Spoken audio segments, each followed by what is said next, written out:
بسم اللہ الرحمن الرحیم۔ بیگرز مافیا عمران سیریز، مصنف مظہر کریم MA۔ بڑا استاد ایک کمرے میں بے-چینی کے عالم میں ٹہل رہا تھا۔ اس کے چوڑے چہرے پر مختلف رنگ آ رہے تھے، اس کے ہونٹ بھینچے ہوئے تھے۔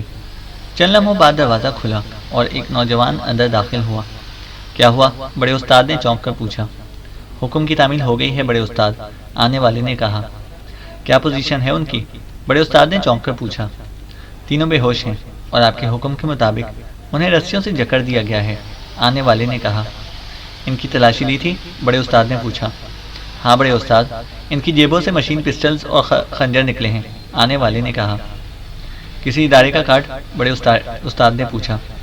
نہیں بڑے استاد، ایسا کوئی کارڈ نہیں نکلا، آنے والے نے جواب دیتے ہوئے کہا۔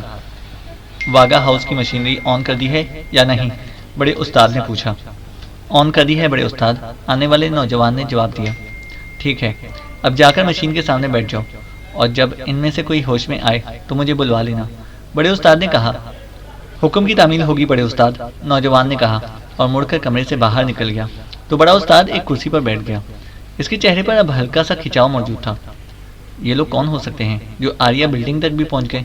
بڑے استاد نے بڑبڑاتے ہوئے لہجے میں کہا۔ لیکن ظاہر ہے وہاں کوئی موجود ہوتا تو اس کی بات کا کوئی جواب دیتا۔ دیکھو کیا نتیجہ نکلتا ہے۔ چند لمحوں کی خاموشی کے بعد بڑے استاد نے ایک بار پھر بڑبڑاتے ہوئے کہا، اور اسی لمحے سامنے موجود میز پر رکھے ہوئے فون کی کرخت گھنٹی بج اٹھی تو اسے ہاتھ بڑھا کر ریسیور اٹھا لیا۔ یس، بڑے استاد نے کہا۔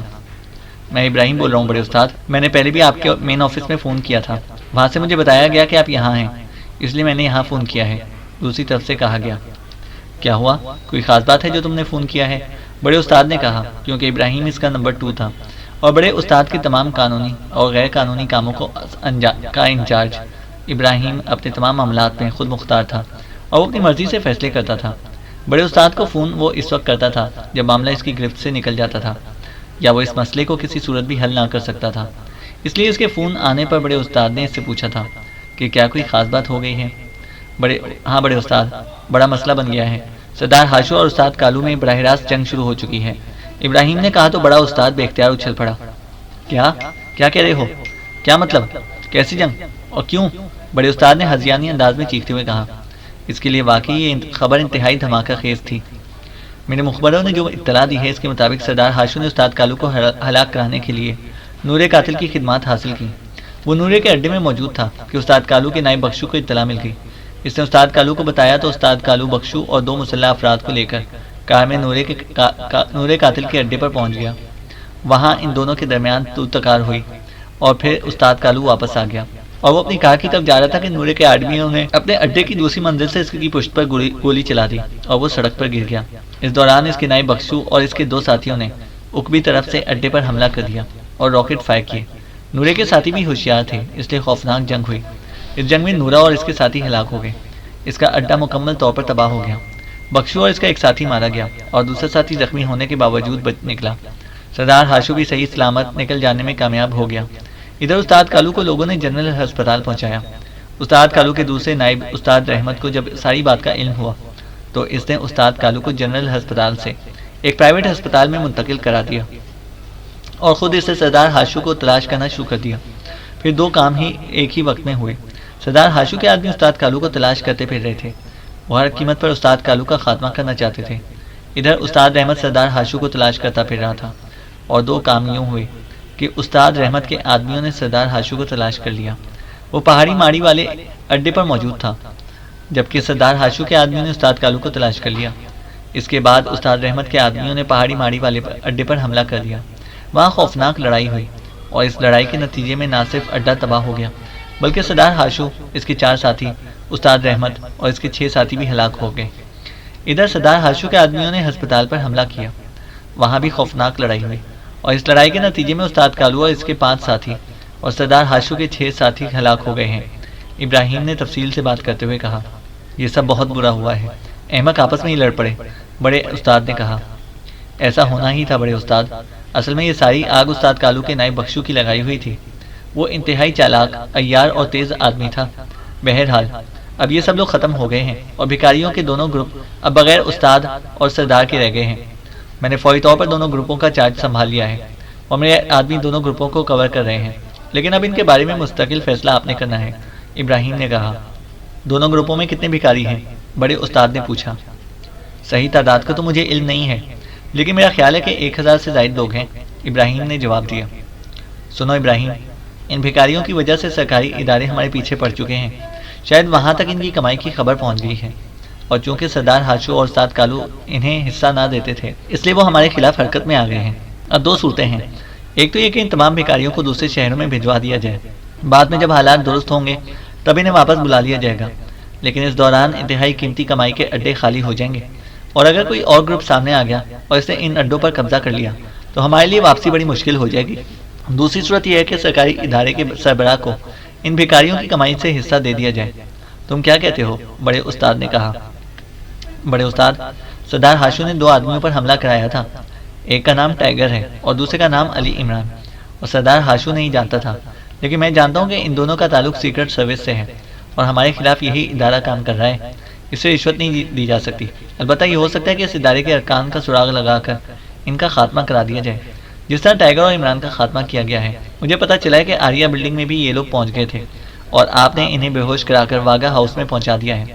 آپ ایسا کریں کہ ان تینوں کا فوری خاتمہ کرا دیں، اس کے بعد جو بھی سامنے آئے گا اس کا خاتمہ میں کرا دوں گا۔ جلد ہی یہ لوگ ہمارا پیچھا چھوڑ جائیں گے، ورنہ ہماری روزانہ کی لاکھوں کی کمائی ختم ہو جائے گی، اور بھکاریوں کے گروپوں پر بھی دوسرے لوگ قبضہ کر لیں گے، انکم سمیت، ابراہیم نے کہا۔ ٹھیک ہے، پھر دونوں گروپوں کو بھی تم ہی سنبھالو۔ سردار ہاشو اور استاد کالو کو جو حصہ ملتا تھا وہ اب اکیلے تمہیں ملے گا، کیا تم انہیں سنبھال لو گے؟ بڑے استاد نے کہا۔ ہاں بڑے استاد، آپ بے فکر رہیں، اس طرح آپس کی لڑائیاں ختم ہونے پر کمائی بھی بڑھ جائے گی، ابراہیم نے مسرت بھرے لہجے میں کہا۔ خاص طور پر اس بات کا خیال رکھنا کہ کوئی سرکاری ادارہ ان کے احاطوں پر ریڈ نہ کرے، بڑے استاد نے کہا۔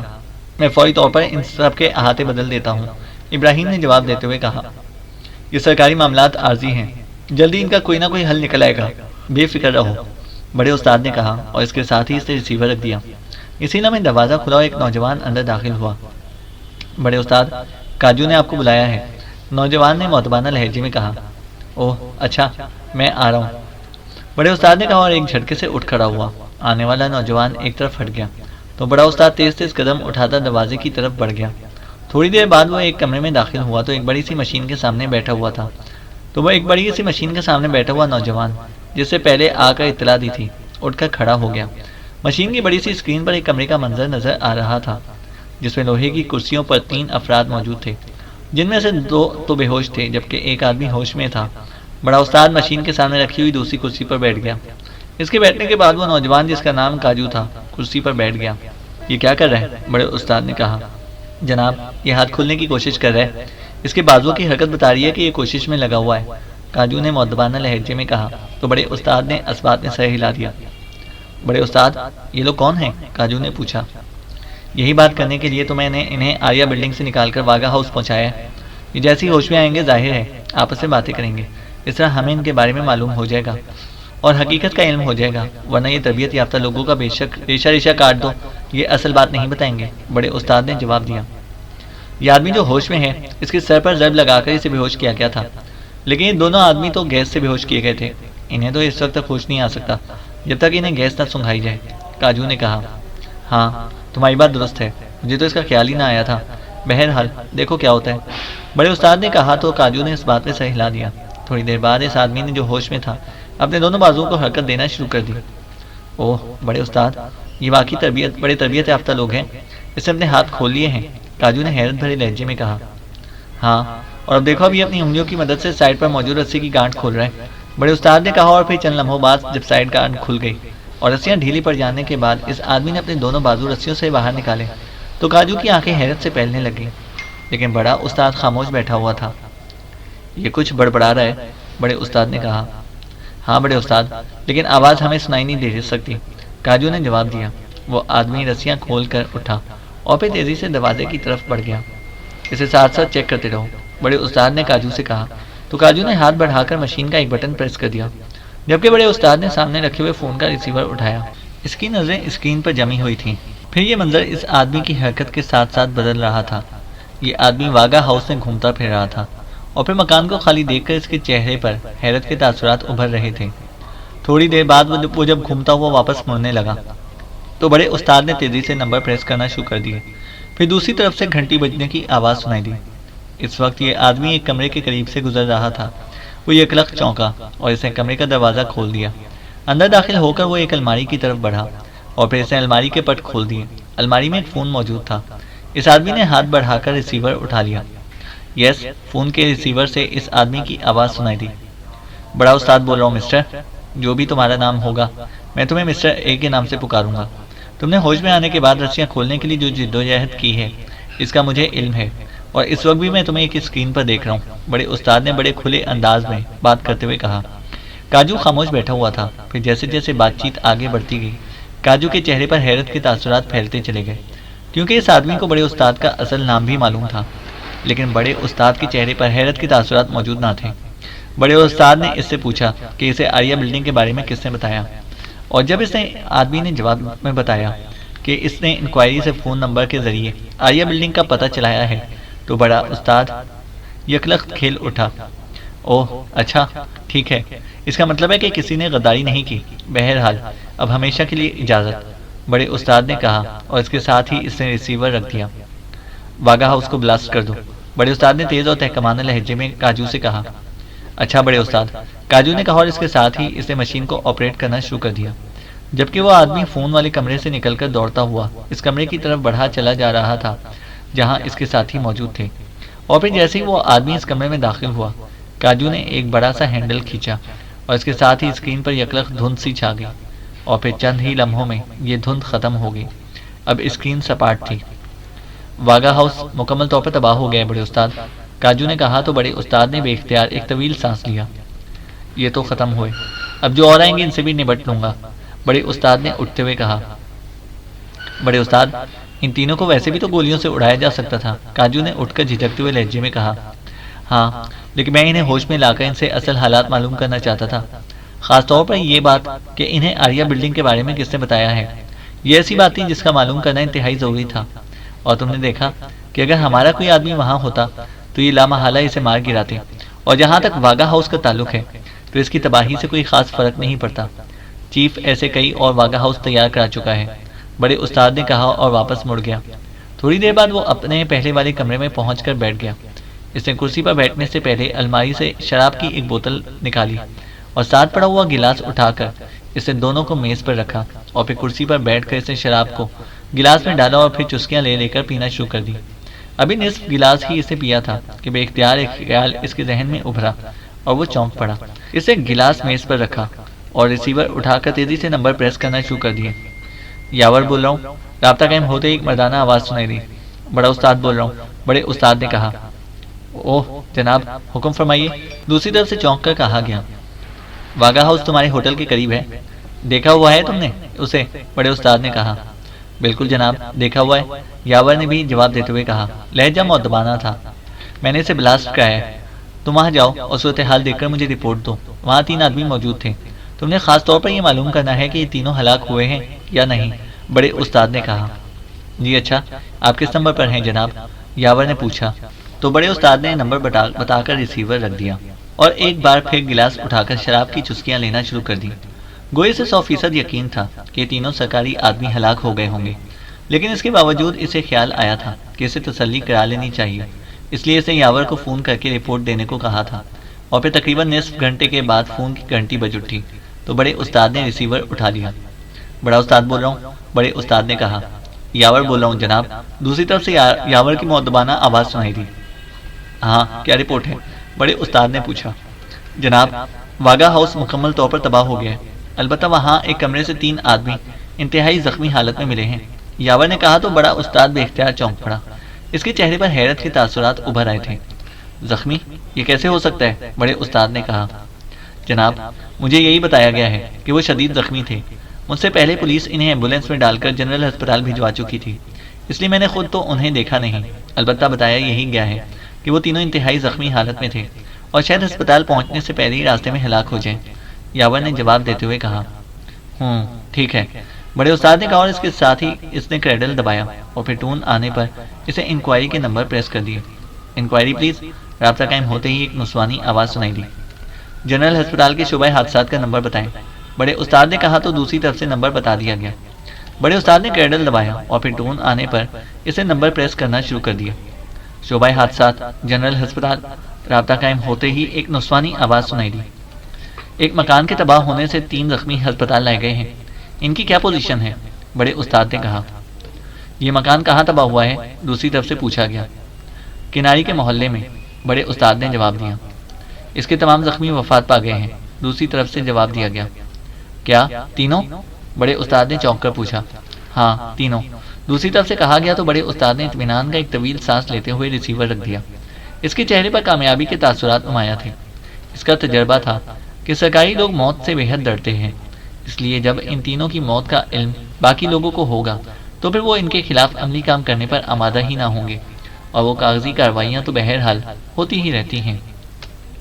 عمران کو نہ صرف ہوش میں لایا گیا تھا بلکہ اب وہ کافی حد تک صحت مند بھی ہو چکا تھا۔ اس وقت وہ بیڈ پر بیٹھا ہوا تھا۔ اسے ہوش میں آئے تقریباً 2 گھنٹے ہو گئے تھے، اور ہوش میں آتے ہی اس نے ڈاکٹر صدیقی کو بلایا تھا، لیکن اسے بتایا گیا کہ ڈاکٹر صدیقی آپریشن روم میں مصروف ہیں، تو وہ خاموش ہو گیا۔ اب وہ بیٹھا سوچ رہا تھا کہ اسے 1 ہفتے بعد ہوش میں لایا گیا تھا۔ اس نے ڈیوٹی پر موجود ڈاکٹروں سے ٹائیگر کے بارے میں پوچھا تو اسے صرف اتنا بتایا گیا کہ ٹائیگر بچ گیا ہے لیکن ابھی ہسپتال میں ہے، تو اس نے اطمینان کا سانس لیا، کیونکہ ٹائیگر کے بارے میں اطلاع پر ہی وہ فلیٹ سے نیچے اترا تھا اور گیراج سے کار نکالنے کے لیے مڑ رہا تھا کہ اس کی پشت میں گرم سلاخ اترتی چلی گئی، اور اس کے بعد اسے اب ہوش آیا تھا۔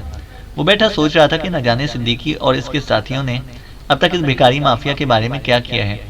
ایک بار تو اسے خیال آیا کہ فون منگوا کر وہ بلیک زیرو سے رپورٹ لے لے، لیکن پھر اسے یہ خیال اس لیے بدل دیا کہ بلیک زیرو کو تو اس بھکاری مافیا کے بارے میں تفصیل کا علم ہی نہیں ہے، اور لامحالہ صدیقی اور اس کے ساتھی اپنے طور پر یہ کام کر رہے ہوں گے۔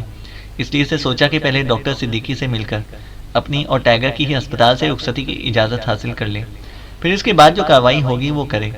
اس لیے اب وہ بیڈ پر بیٹھا شدت سے ڈاکٹر صدیقی کی آمد کا انتظار کر رہا تھا۔ تھوڑی دیر بعد دروازہ کھلا اور ڈاکٹر صدیقی اندر داخل ہوئے، لیکن عمران ان کا ستا ہوا چہرہ دیکھ کر چونک پڑا۔ کیا ہوا ڈاکٹر صاحب، آپ کی یہ حالت ہے؟ عمران نے چونک کر پوچھا۔ کچھ نہیں، بس مسلسل کام کی وجہ سے تھک گیا ہوں۔ تمہیں اب ہوش میں اس لیے لایا گیا ہے کہ اب تم فٹ ہو۔ اگر تمہیں بے ہوش نہ رکھا جاتا تو تم نے یہاں سے جانے کی ضد کرنی تھی، اور اس بار بھی اللہ تعالیٰ کی رحمت ہوئی ہے، اس لیے تم بچ گئے ہو۔ گولیوں نے دل کو چھو ہی لیا تھا، ڈاکٹر صدیقی نے مسکراتے ہوئے کہا۔ دل کو نہیں، دل کے خالی کیبن کو چھوا ہوگا گولیوں نے، عمران نے مسکراتے ہوئے کہا۔ خالی کیبن؟ کیا مطلب؟ ڈاکٹر صدیقی نے چونک کر کہا۔ دل تو جس کا تھا اس کے پاس چلا گیا، اب تو خالی کیبن ہی رہ گیا ہوگا، عمران نے کہا تو ڈاکٹر صدیقی بے اختیار ہنس پڑے۔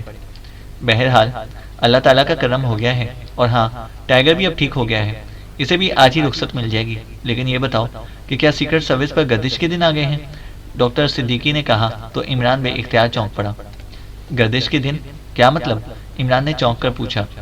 تمہاری ٹیم کے کئی ساتھی اس وقت ہسپتال میں ہیں، پہلے کبھی اتنی تعداد میں تمہارے ساتھی یہاں داخل نہیں ہوئے، ڈاکٹر صدیقی نے کہا تو عمران اچھل پڑا۔ کیا کہہ رہے ہیں آپ؟ کون ہے ہسپتال میں؟ کیا ہوا ہے؟ عمران نے انتہائی سنجیدہ لہجے میں کہا۔ ٹائیگر اور تمہارے بعد نعمانی خاور کو انتہائی شدید زخمی حالت میں کار میں ڈال کر لایا۔ خاور کی حالت انتہائی تشویشناک تھی، بہرحال اللہ تعالیٰ کا کرم ہو گیا۔ اس کے بعد کل شام اللہ تعالیٰ نے اب پھر اپنی خاص رحمت کی۔ میں اپنے آفس میں موجود تھا کہ جنرل ہسپتال کے شعبہ حادثات سے میرا ایک شاگرد جو پہلے یہاں میرے ساتھ کام کرتا رہا ہے موجود تھا۔ اس نے مجھے فون کر کے بتایا کہ یہاں 3 انتہائی شدید زخمی افراد لائے گئے ہیں جو ایک مکان کے ملبے سے نکلے ہیں۔ ان کی حالت انتہائی تشویشناک ہے۔ ان میں سے ایک کا نام اس نے صدیقی بتایا۔ اس نے بتایا کہ وہ میرے آفس میں اس سے مل چکا ہے، اور ہم دونوں کے درمیان ایک ہی نام پر خاصی دیر لطیفہ بازی ہوتی رہی تھی، جس کی وجہ سے اسے صدیقی کے بارے میں یاد رہا تھا۔ میں یہ سن کر بے حد پریشان ہوا۔ پھر میں ایمبولینس اور ڈاکٹرز لے کر فوری جنرل ہسپتال پہنچا تو وہاں نہ صرف صدیقی بلکہ نعمانی اور چوہان بھی انتہائی تشویشناک حالت میں پڑے ہوئے تھے۔ میں نے فوراً انہیں یہاں اسپیشل ہسپتال منتقل کرنے کے انتظامات کیے، اور پھر یہاں لا کر میں نے ان کو ٹریٹ کیا۔ رات گئے ان کی حالت سنبھل گئی اور وہ خطرے سے باہر آ گئے۔ اس لیے میں نے کہا کہ کیا سیکرٹ سروس پر گردش کے دن آ گئے ہیں کہ اس وقت 5 آدمی یہاں زیر علاج ہیں؟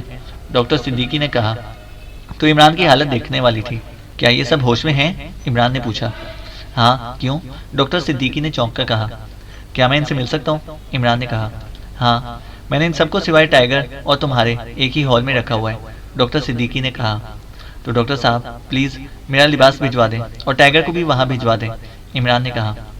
میں ابھی لباس بھجواتا ہوں اور ٹائیگر کو بھی لباس تبدیل کرا کر اس ہال میں بھجوا دیتا ہوں۔ ویسے فکر کی کوئی بات نہیں، اب سب ٹھیک ہے، ڈاکٹر صدیقی نے کرسی سے اٹھتے ہوئے کہا۔ یہ اللہ تعالیٰ کا کرم ہے، اس کا لاکھ لاکھ شکر ہے، عمران نے کہا۔ نعمانی سے میری بات ہوئی تھی، وہ کسی بھکاری مافیا کی بات کر رہا تھا، کیا واقعی ایسا ہے؟ ڈاکٹر صدیقی نے دروازے کی طرف مڑتے مڑتے رک کر کہا۔ ہاں، اس نے درست بتایا ہے، اور یہ سب بھی اس بھکاری مافیا کے لوگوں کا کام ہے کہ ہم اتنی تعداد میں یہاں پہنچ گئے ہیں، عمران نے کہا۔ تو ڈاکٹر صدیقی نے حیرت بھرے انداز میں سر ہلایا اور پھر مڑ کر تیز تیز قدم اٹھاتے بیرونی دروازے کی طرف بڑھ گئے۔ ویری سیڈ، اس کا مطلب ہے کہ مکمل 4 اسٹارز اس وقت ہسپتال پہنچ چکی ہے۔ ویری سیڈ، عمران نے بڑبڑاتے ہوئے کہا، اور پھر تھوڑی دیر بعد ایک آدمی نے ایک بڑا سا پیکٹ لا کر عمران کو دیا، تو عمران پیکٹ لے کر ملحقہ باتھ روم میں چلا گیا۔ تھوڑی دیر بعد وہ باہر آیا تو اس کے جسم پر ہسپتال کے مخصوص لباس کی بجائے دوسرا لباس موجود تھا، اسی لیے میں ایک ڈاکٹر اندر آیا۔ آئیے عمران صاحب، میں آپ کو اسپیشل ہال تک پہنچا دوں جہاں آپ کے ساتھی موجود ہیں، ڈاکٹر نے کہا، اور عمران نے اس بات میں سر ہلا دیا۔ تو ڈاکٹر واپس دروازے کی طرف بڑھ گیا، عمران اس کے پیچھے تھا، اور پھر تھوڑی دیر بعد وہ ایک بڑے ہال نما کمرے میں داخل ہوا، تو وہاں 4 بیڈز موجود تھے جن پر خاور، صدیقی، نعمانی اور چوہان موجود تھے۔ ٹائیگر وہاں پہلے سے موجود تھا۔ واہ، تو اسٹارز ان دونوں ہسپتال میں چمک رہے ہیں، عمران نے اندر داخل ہوتے ہی کہا، تو سب بے اختیار ہنس پڑے۔ شکر کریں کہ اسٹارز کی چمک اللہ تعالیٰ کے کرم سے باقی رہ گئی ہے، ورنہ 4 اسٹارز اب تک تاریک ہو چکے ہوتے، صدیقی نے مسکراتے ہوئے کہا۔ ٹائیگر مبارک ہو، اللہ تعالیٰ نے تمہیں نئی زندگی دے دی ہے، عمران نے ٹائیگر کے کاندھے پر ہاتھ رکھتے ہوئے کہا۔ شکریہ باس، آپ کو بھی مبارک ہو، میری وجہ سے آپ بھی نشانہ بن گئے تھے، ٹائیگر نے مسکراتے ہوئے کہا۔ جو کچھ ہوتا ہے اللہ تعالیٰ کے حکم سے ہوتا ہے، بہرحال تم اگر جانا چاہو تو جا سکتے ہو، میں ان اسٹار سے چند باتیں کر کے ہی جاؤں گا، اور ہو سکتا ہے کہ میں فوری تمہیں کال کروں، تم فی الحال اپنے ہوٹل میں ہی رہنا، عمران نے کہا۔ تو ٹائیگر نے اس بات میں سر ہلا دیا اور مڑ کر بیرونی دروازے کی طرف بڑھ گیا۔ عمران نے کرسی گھسیٹی اور اس پر بیٹھ گیا۔ ہاں، اب بتاؤ کہ کیا ہوا ہے، خاور کیسے زخمی ہوا ہے، عمران نے کہا۔ تو نعمانی نے اسے خاور کے زخمی ہونے اور اسے یہاں تک پہنچانے کی تفصیل بتا دی۔ اور خود تمہارے ساتھ کیا ہوا تھا، عمران نے کہا۔ تو نعمانی نے اس بارے میں بھی تفصیل بتا دی۔ پھر عمران کے کہنے پر صدیقی نے بھی بڑے استاد سے فون پر بات کرنے سے لے کر کمرے میں پہنچتے ہی خوفناک دھماکوں سے چھت گرنے اور بے ہوش ہو جانے کی تمام تفصیل بتا دی۔ اس کا مطلب ہے کہ یہ لوگ انتہائی باوسائل اور منظم ہیں، ہم تو انہیں عام سے بدماش سمجھ کر ٹریٹ کر رہے تھے، لیکن ان لوگوں کا اس طرح نعمانی کو بے ہوش کرنا اور اسکرین پر دوسروں کو چیک کرتا بتا رہا ہے کہ یہ لوگ بیگرز مافیا ہی نہیں ہیں، بلکہ اس کے ساتھ ساتھ ان کے دوسرے بڑے دھندے بھی ہیں۔ کون ہے یہ بڑا استاد، عمران نے ہونٹ چباتے ہوئے کہا۔ نام تو اس کا مارگو ہے، لیکن کہلواتا بڑا استاد ہے، آریہ بلڈنگ کا پتہ چلا تھا، لیکن اب کہاں ہے یہ معلوم نہیں ہے، صدیقی نے جواب دیا۔ تم نے ہوش میں آنے کے بعد چیف کو اطلاع دی تھی، عمران نے کہا۔ ہم سے پہلے ڈاکٹر صدیقی چیف کو اطلاع دے چکے تھے، پھر چیف کی کال آئی تو میں ڈر رہا تھا کہ 4 اسٹارز کی ناکامی کے بعد کہیں چیف ہمیں موت کی سزا نہ دے دے، لیکن چیف نے تو الٹا ہمیں شاباش دی کہ ہم نے اس خوفناک اور منظم گروہ کے خلاف جان توڑ جدوجہد کی ہے، اور یقین کریں عمران صاحب، چیف کے ان فکروں نے ہمیں نئی زندگی عطا کر دی، صدیقی نے کہا۔ تو عمران بے اختیار مسکرا دیا۔ چیف کا سارا غصہ مجھ پر ہی نکلتا ہے، اپنی ٹیم کے اراکین کو وہ کچھ نہیں کہتا، تمہاری جگہ اگر میں ہوتا تو اب تک کئی زبانی اور عملی دھمکیوں کا شکار ہو چکا ہوتا، عمران نے مسکراتے ہوئے کہا۔ تو سب ساتھی بے اختیار ہنس پڑے۔ عمران صاحب، چیف جتنی قدر آپ کی کرتا ہے اتنی اور کسی کی نہیں کرتا، خاور نے کہا۔ خاک کرتا ہے، چیک پر رقم لکھتے ہوئے اس کے قلم میں سیاہی ختم ہو جاتی ہے، عمران نے منہ بناتے ہوئے جواب دیا۔ تو ہال بے اختیار کہکہوں سے گونج اٹھا، اسی لیے میں ڈاکٹر صدیقی اندر داخل ہوئے۔ واہ، خوب گپ شپ ہو رہی ہے، ماشاءاللہ، ڈاکٹر صدیقی نے کہا۔ ان کے پیچھے ان کی پوری ٹیم تھی، اور پھر ان کے چیک اپ کا سلسلہ شروع ہو گیا۔ تو عمران اٹھ کھڑا ہوا۔ مجھے اجازت دیجیے ڈاکٹر صاحب، اور ان کا خیال رکھیے گا، ہو سکتا ہے کہ ان پر دوبارہ حملہ ہو جائے، عمران نے کہا۔ یہاں کوئی پہنچ نہیں سکتا، بے فکر رہو، ڈاکٹر صدیقی نے کہا۔ تو عمران انہیں سلام کر کے ہال سے باہر آ گیا۔ تھوڑی دیر بعد وہ ٹیکسی میں سوار دانش منزل کی طرف بڑھا چلا جا رہا تھا، لیکن اسے دانش منزل سے کافی پہلے ٹیکسی چھوڑ دی، اور ٹیکسی آگے بڑھ جانے کے بعد وہ پیدل چلتا ہوا دانش منزل پہنچ گیا۔ تھوڑی دیر بعد وہ آپریشن روم میں داخل ہو رہا تھا۔ اللہ تعالیٰ کا خاص کرم ہو گیا ہے آپ پر، سلام دعا کے بعد بلیک زیرو نے مسکراتے ہوئے کہا۔ ہاں، یہ اللہ تعالیٰ کی خاص رحمت ہے، تم سناؤ اس بیگرز مافیا کا کیا ہوا جس نے پوری تنظیم کو ہسپتال پہنچا دیا ہے، عمران نے کہا۔ صدیقی سے تفصیلات ملنے کے بعد میں نے اس بڑے استاد کی تلاش کا جولیا کو حکم دے دیا تھا، لیکن ابھی تک اس کی طرف سے کوئی رپورٹ نہیں ملی۔ بلیک زیرو نے جواب دیتے ہوئے کہا، تم نے انہیں کیا رپورٹ دی تھی؟ عمران نے کہا، آریہ بلڈنگ کے بارے میں بتانے کے ساتھ ساتھ میں نے انہیں بتایا تھا کہ وہ بڑے استاد مارگو کے بارے میں تفصیلات حاصل کریں۔ بلیک زیرو نے کہا تو عمران نے اس بات میں سر ہلاتے ہوئے ریسیور کی طرف ہاتھ بڑھایا ہی تھا کہ فون کی گھنٹی بج اٹھی تو عمران نے ریسیور اٹھا لیا۔ X2، عمران نے مخصوص لہجے میں کہا۔ سلطان بول رہا ہوں، عمران ہے یہاں؟ دوسری طرف سے سر سلطان کی آواز سنائی دی۔ نہ بھی ہوتا تبھی حکم سلطان کی تعمیل میں حاضر کر دیا جاتا، عمران نے اس بار اپنے اصل لہجے میں کہا۔ پہلے تو اپنی صحت یابی پر مبارکباد قبول کرو۔ میں تمہارے اور تمہارے ساتھیوں کے بارے میں روزانہ ڈاکٹر صدیقی سے پوچھتا رہتا تھا۔ اب بھی میں نے انہیں فون کیا ہے تو انہوں نے بتایا کہ تم ہسپتال سے رخصت ہو چکے ہو۔ میں نے تمہارے فلیٹ پر فون کیا تو کسی نے فون اٹینڈ نہ کیا، اس لیے اب یہاں موجود فون کیا ہے۔ اللہ تعالیٰ کا خاص کرم ہو گیا ہے، سر سلطان نے کہا۔ یہ سب آپ کی محبت ہے سر سلطان، کہ ہم سب اس قدر شدید زخمی ہونے کے باوجود بچ جاتے ہیں، عمران نے کہا۔ اللہ تعالیٰ تمہیں اور تمہارے سب ساتھیوں کو حفظ و امان میں رکھے، تم لوگ ہی تو پاک ایشیا کا اصل سرمایہ ہو، سر سلطان نے بڑی جذباتی سے لہجے میں کہا تو عمران ان کی بے پناہ محبت پر بے اختیار کھل اٹھا۔ آپ کی دعائیں واقعی بے لوث ہوتی ہیں، عمران نے جواب دیا۔ میں نے اس لیے بھی تمہیں فون کیا ہے کہ طاہر نے مجھے اس بیگرز مافیا کے بارے میں تفصیل بتائی تھی۔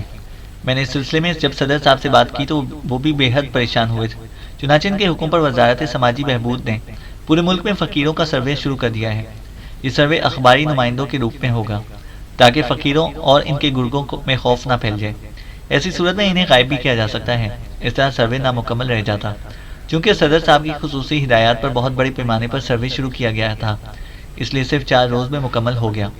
اس سروے کے مطابق یہ معلوم ہو گیا ہے کہ پاک ایشیا میں کتنے بھکاری محتاج ہیں، کتنے معذور ہیں، کتنے بچے ہیں، کتنے نوجوان، کتنے ادھیڑ عمر اور کتنے بوڑھے۔ اسی طرح طبقے کی عورتوں کے بارے میں تفصیلی سروے کیا گیا۔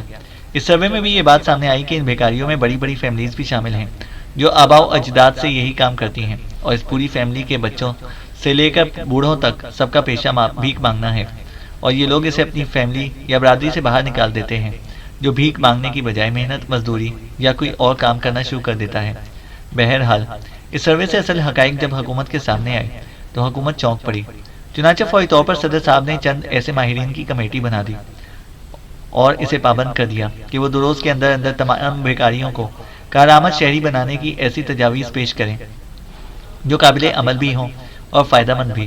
چنانچہ اس کمیٹی نے اس سروے کو مد نظر رکھتے ہوئے تجاویز پر مبنی جو رپورٹ دی ہے، اس کے مطابق بوڑھے بے آسرا لوگوں کے لیے محتاج گھر جنہیں عافیت کدہ کا نام دیا گیا ہے، معذور اور بیمار افراد کے لیے خصوصی علاج کے لیے سماجی ہسپتال، صحت مند عورتوں اور مردوں کو ہنر مند بنانے کے لیے خصوصی اسکول، ان کی رہائش کے لیے خصوصی کالونیاں بنائی جائیں گی۔ اب صدر صاحب نے یہ رپورٹ اور سروے دونوں چیف X2 کے پاس بھیجنے کا حکم دیا ہے تاکہ وہ انہیں چیک کر کے اگر کہیں مناسب ہو تو ان میں ترامیم تجاویز کریں۔ پھر جو رپورٹ اور تجاویز چیف صاحب اوکے کریں گے انہیں ایک قانون کے تحت فوری طور پر لاگو کر دیا جائے گا، اور اس سلسلے میں خصوصی ٹاسک فورس وزارت سماجی بہبود کے تحت قائم کر دی جائے گی جو ان تجاویز پر عمل درآمد کے ساتھ ساتھ رپورٹ دے گی اور ان کے عمل درآمد میں رکاوٹوں اور مشکلات کو دور کرنے کی تجاویز بھی دے گی۔ یہ رپورٹ اور سروے کا پیکٹ میں تمہارے فلیٹ پر بھیج رہا ہوں، میرا خیال ہے کہ تم اسے جلد از جلد چیک کر کے واپس بھجوا دو گے، سر سلطان نے پوری تفصیل سے بات کرتے ہوئے کہا۔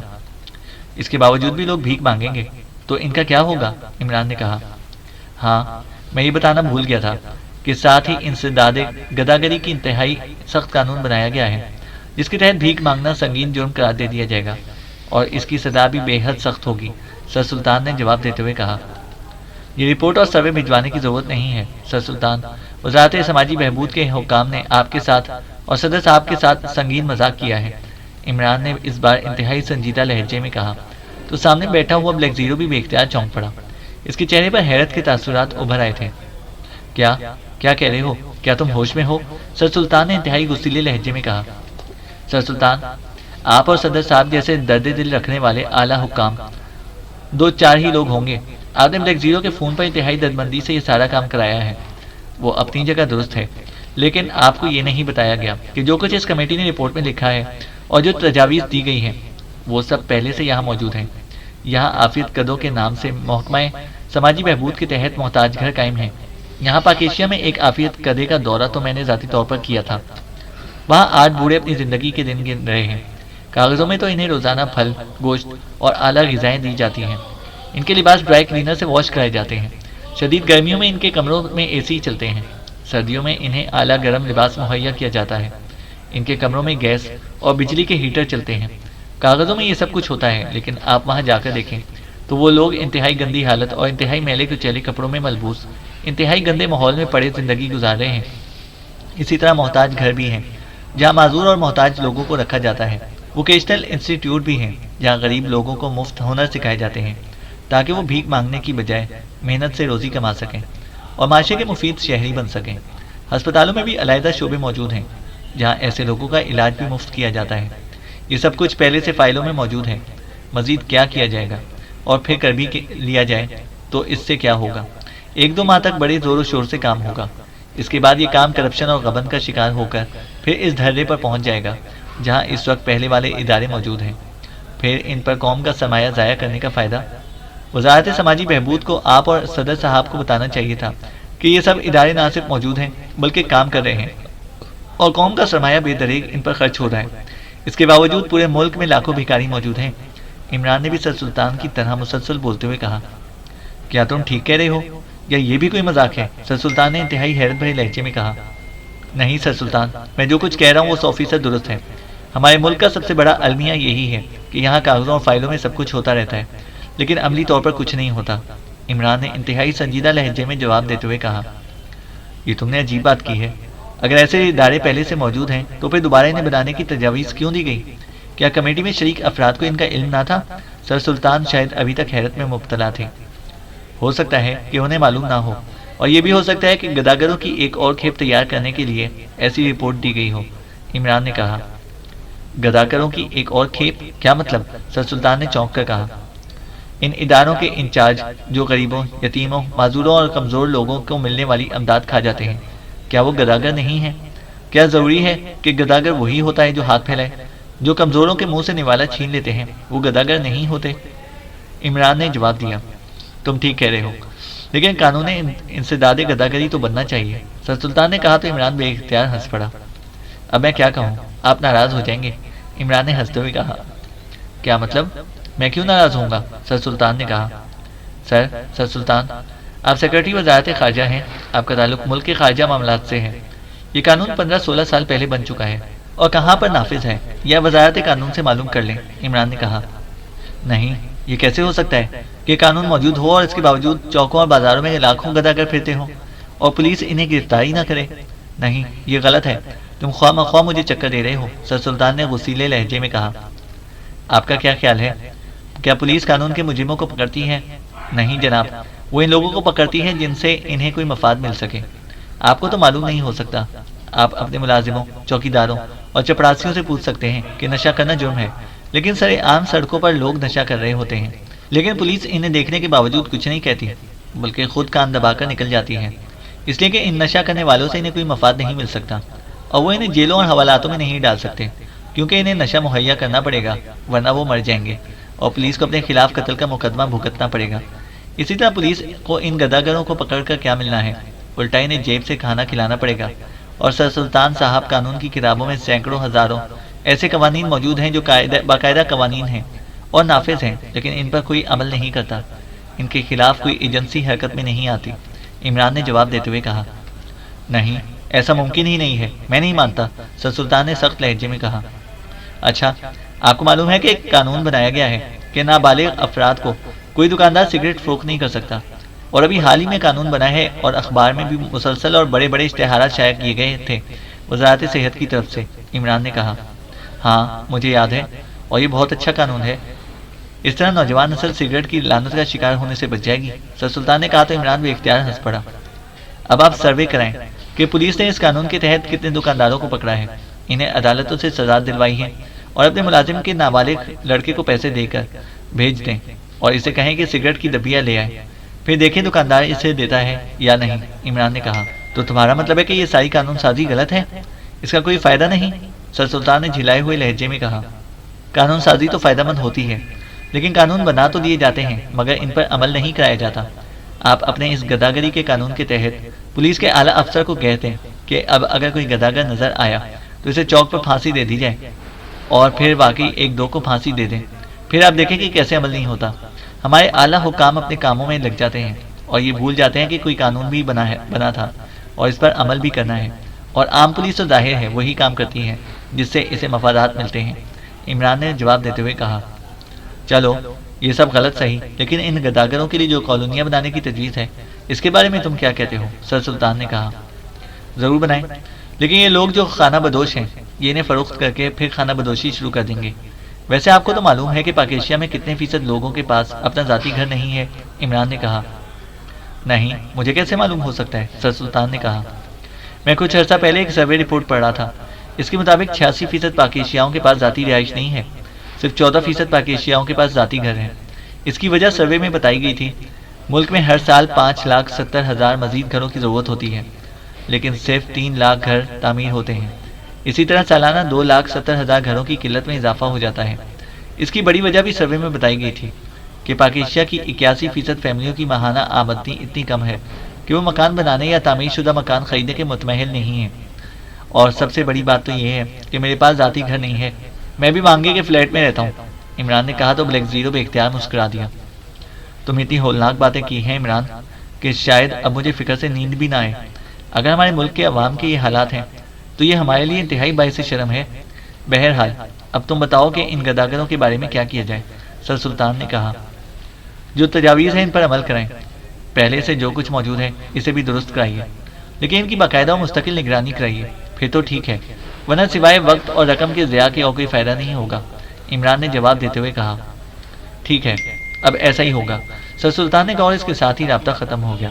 تو عمران نے بھی ایک طویل سانس لیتے ہوئے ریسیور رکھ دیا۔ آپ نے سر سلطان کو خوفزدہ کر دیا ہے، بلیک زیرو نے کہا۔ سر سلطان کے دل میں تو پھر بھی خدا کا خوف اور قوم و ملک کا درد موجود ہے، لیکن ہمارے اعلیٰ حکام کی اکثریت ہوس زر اور ہوس اقتدار کی دلدل میں سرتا پاؤں ڈوبی ہوئی ہے۔ یہی وجہ ہے کہ ہم جیسے لوگوں کی انتہائی سخت محنت کے باوجود ملک ویسے کا ویسا ہی ترقی پذیر ہے، اب تک ترقی یافتہ نہیں بن سکا۔ عمران نے منہ بناتے ہوئے جواب دیا، اور پھر اس سے پہلے کہ مزید کوئی بات ہوتی فون کی گھنٹی بج اٹھی تو عمران نے ہاتھ بڑھا کر ریسیور اٹھا لیا۔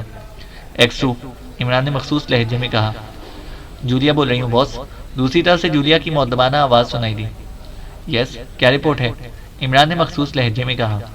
صفدر اور تنویر دونوں کو کناری محلے میں گولیاں ماری گئی ہیں اور انہیں شدید زخمی حالت میں اسپیشل ہسپتال پہنچا دیا گیا ہے۔ مجھے ابھی کیپٹن شکیل نے کال کر کے رپورٹ دی ہے۔ اس کے مطابق وہ تینوں بڑے استاد کا کھوج لگاتے ہوئے گاڑی بازار پہنچے اور پھر وہ ایک مکان میں داخل ہوئے ہی تھے کہ ان پر اچانک فائر کھول دیا گیا، جس سے صفدر اور تنویر دونوں زخمی ہو کر گر گئے۔ کیپٹن شکیل نے جوابی فائرنگ کر کے فائر کرنے والے دونوں آدمیوں کو گرا دیا اور پھر صفدر اور تنویر کو لوگوں کی مدد سے گاڑی میں ڈال کر اسپیشل ہسپتال پہنچایا، جہاں ڈاکٹر صدیقی اور ان کے ساتھی ڈاکٹروں نے فوری طور پر ان کا آپریشن کیے اور اب ان کی حالت خطرے سے باہر ہے۔ پھر صفدر نے مجھے ہسپتال سے کال کیا ہے۔ دوسری طرف سے جولیا نے تیز لہجے میں کہا۔ کیپٹن شکیل اس وقت کہاں ہے؟ عمران نے سرد لہجے میں پوچھا۔ وہ اسپیشل ہسپتال میں موجود ہیں، جولیا نے جواب دیا۔ تم اسے ڈاکٹر صدیقی کے ذریعے کال کر کے اپنے فلیٹ پر بلاؤ۔ عمران اور ٹائیگر دونوں ٹھیک ہو کر ہسپتال سے ڈسچارج ہو چکے ہیں، میں عمران کو ٹریس کر کے اسے تمہارے فلیٹ پر بھجواتا ہوں، وہ تم دونوں کے ساتھ مل کر اب اس مشن پر کام کرے گا، عمران نے کہا اور ریسیور رکھ دیا۔ یہ تو عجیب مشن ثابت ہو رہا ہے، ایک ایک کر کے پوری سیکرٹ سروس ہسپتال پہنچ رہی ہے، بلیک زیرو نے تشویش بھرے لہجے میں کہا۔ اصل میں یہ مشن نچلے طبقے کے بدماشوں کے خلاف ہے اور یہ لوگ بغیر کسی منصوبہ بندی کے اچانک کسی بھی جگہ پر کسی پر بھی فائر کھول دینے کے عادی ہوتے ہیں، عمران نے انتہائی سنجیدہ لہجے میں کہا۔ صفدر اور تنویر کے بارے میں رپورٹ ملنے پر اس کا چہرہ پتھر کی طرح سخت ہو گیا تھا۔ آپ بحیثیت ایکس-2 ڈاکٹر صدیقی کو کال کر کے وہاں سے کیپٹن شکیل کو احکامات دے دیتے، بلیک زیرو نے کہا۔ یہ رپورٹ ملنے کے بعد کہ اب صفدر اور تنویر دونوں کی حالت خطرے سے باہر ہے، فوری طور پر وہاں فون کرنے کی ضرورت نہیں اور ڈاکٹر صدیقی اب خود رپورٹ دے دے گا، عمران نے کہا تو بلیک زیرو نے اس بات میں سر ہلا دیا۔ چینل کو سبسکرائب کریں اور بیل آئیکن کو پریس کریں تاکہ ہماری ہر اپڈیٹ آپ کو بر وقت مل سکے۔